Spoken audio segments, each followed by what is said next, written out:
Hey YouTube, it's Justin, aka Demonic Sweaters, here with another drum lesson. Today, this one's a pretty advanced one for you guys, and this lesson is called One Fill, Three Ways. And you can download this down below. I have a link to my MuseScore page where you can download the actual written lesson to it.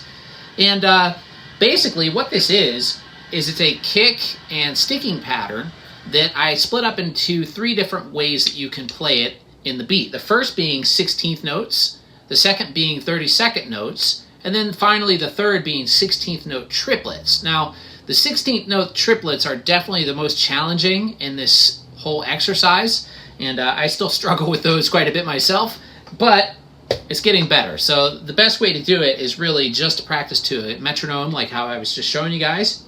First off, let me show you the actual pattern. Now, see, the thing is the pattern really starts. The fill takes up an entire 4 beats in the measure, but it really starts, you could think about it, on the last 16th note of the measure previous to the fill. And what I mean by that is there's a kick drum there on the so if you have 1 E and a 2 E and a 3 E and a 4 E and So really that's where the fill kind of starts, on that So the actual pattern goes kick, right, left, kick, right, left, left. And you just repeat that over and over again. And the way I'm doing it is I'm splitting my right hand between the tom and a stacker sound here. But you could also use the bell of a cymbal or a china cymbal or something like that. They'll all have kind of the same effect. But I think it really sounds cool when you split it up between a tom and a cymbal sound. So the first version of the fill is actually just 16th notes. So we're already playing 16th notes on our hi-hat. So once we are playing that, we're already counting 16th notes there. So all we have to do is translate that into the fill for the first version. So it goes like this.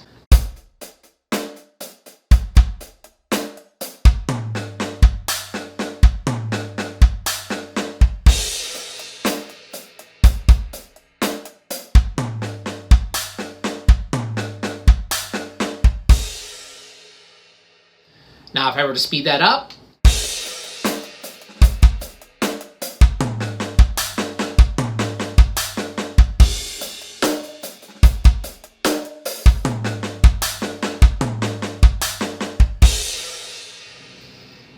all right, now, here's where it gets fun. When we move on to 32nd notes, you're basically going to double time that fill for a full 4 beats. So basically, it's just going to be twice the speed that it was the first time you did it. For example,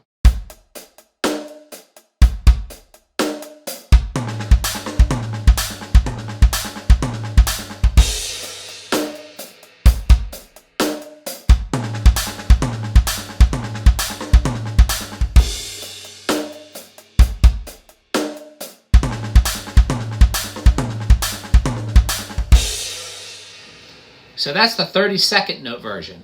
Now, where it gets really tricky is when you try to do 16th note triplets, but it's also the coolest sounding one out of all of them. So I'm going to turn the click back on. Hopefully I can play it.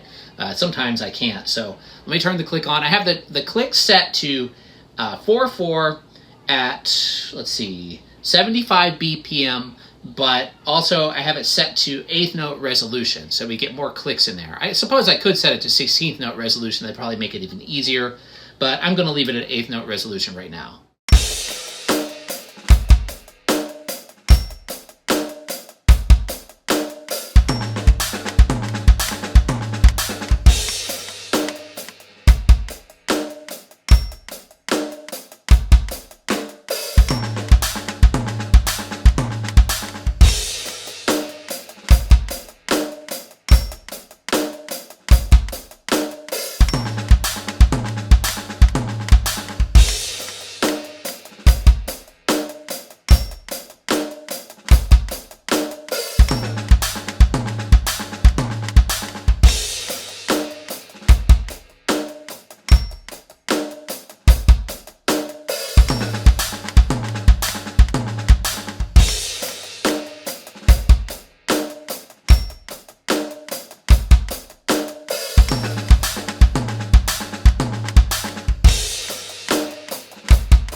Okay, so the way I was able to figure out how to put that in there, because it's really hard for me to even count that like while I'm playing it.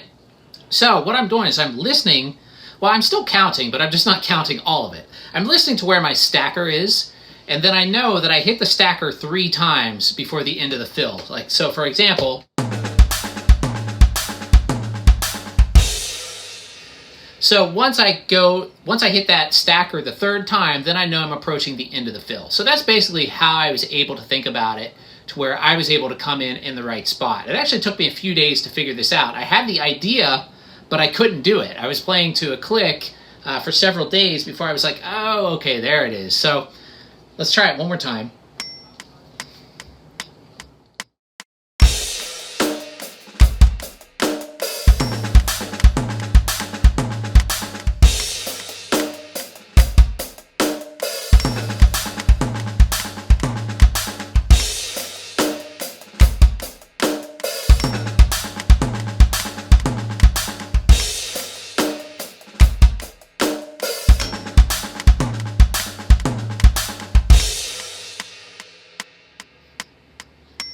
Still definitely not perfect, but it's getting there. So that's really it. There's 3 different versions. Let me just review them one more time. I'm going to play them all at tempo, and maybe I'll groove on each one for 4 measures before I switch to the next one this time. So I'm going to start off with the 16th note version, then I'm going to do the 32nd note version, and then the 16th note triplet version. So here we go.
Okay, as you can hear, the first one I did of the triplet version wasn't so great. Kind of got off the click a little bit, but I managed to pull it back on. And for the last 3, I did it pretty close. So anyway, that's how you do it. One of the most important things, I think, when learning something like this is not stopping.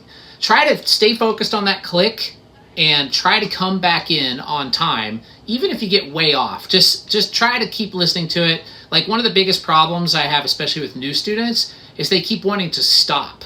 So it's really important just to keep playing. Just let the click roll and just keep doing it. Just force yourself into it. That's really how you have to do it. Now, the 32nd note one, some people might have trouble with that just because of the speed. But it really gets easier once you just get that bounce down with the left hand. So you'll definitely want to be practicing your double stroke rolls, which I talk about in some of my rudiments lessons. So take a look at that if you're still struggling there. And that's something you should really have down before trying to do anything like this. Well, not before trying to do anything like this, but know that that's really important. Like, you should always try stuff, even if it's outside of your ability, because then it'll at least, force your mind into thinking about rhythms a different way, and you'll always be learning if you keep trying stuff new. That's really important. So don't think you can't do it if you don't have that bounce down. Stick with the 16th note version or the 16th note triplet version. All right, so that's going to be all for today's lesson, everybody. Don't forget, you can download it down below. Also, don't forget to subscribe. Click the bell icon over there so you get notified every time I upload new content. And check out my music. You can follow me on Spotify down below, as well as my Bandcamp page. I have demonic sweater stuff, as well as manasota, hums, all kinds of music that I work on all the time. So definitely check it out. It helps support me and my channel. So that's pretty much all. Thanks for watching, everybody. Have a great day. Take care.